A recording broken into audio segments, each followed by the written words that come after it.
شاعر نے بندہ مزدور کے اوقات کو بہت تلخ باندھا ہے۔ اس تلخی میں اگر بے روزگاری کا غم بھی شامل ہو جائے تو اوقات کی سنگینی اور صفاقی کا بخوبی اندازہ لگایا جا سکتا ہے۔ روزی کی تلاش اس بدنصیب کو ایک اشتہار باز کے آستانے پر لے گئی۔ پھر وہ وہیں ملازم ہو گیا۔ اس مختصر ملازمت کے دوران میں اس نے زندگی کے ہزار روپ دیکھے۔ ایک روپ نے غیر محسوس طور پر اسے قربانی کا بکرا بنا دیا۔ بیگ صاحب کی ڈائری سے منتخب ایک عبرت اثر داستان۔ ایک تعلیم یافتہ بے روزگار نوجوان کی پتا اس کا جمال جان کا وبال بن گیا تھا۔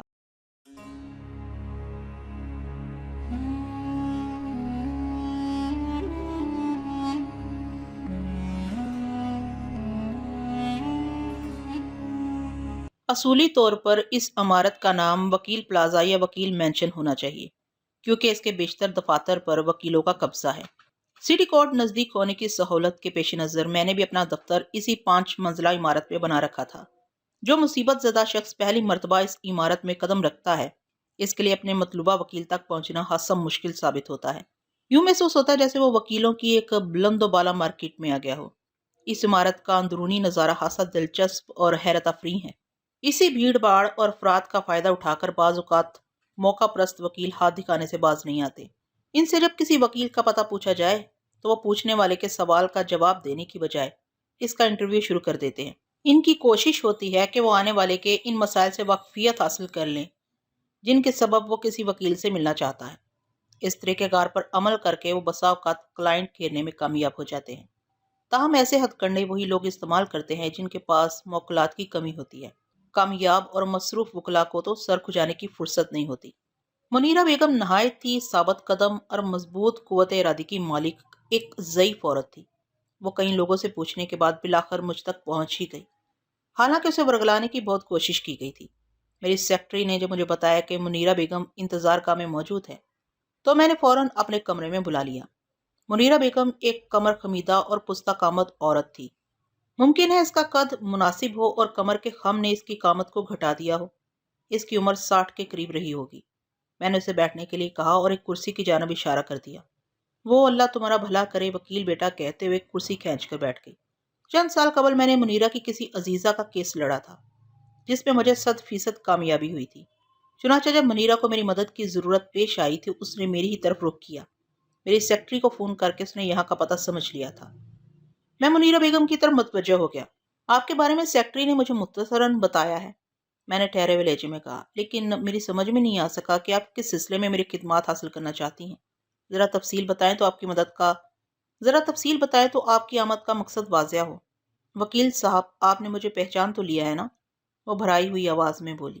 پھر ایسے قبل کہ میں کوئی جواب دیتا وہ اپنی عزیزہ کے حوالے سے کچھ تفصیلات بتانے لگی۔ میں نے اس کی بات پوری ہونے سے پہلے ہی کہہ دیا، ٹھیک ہے، میں آپ کو اچھی طرح پہچان گیا ہوں۔ میری یادداشت بہت مضبوط ہے۔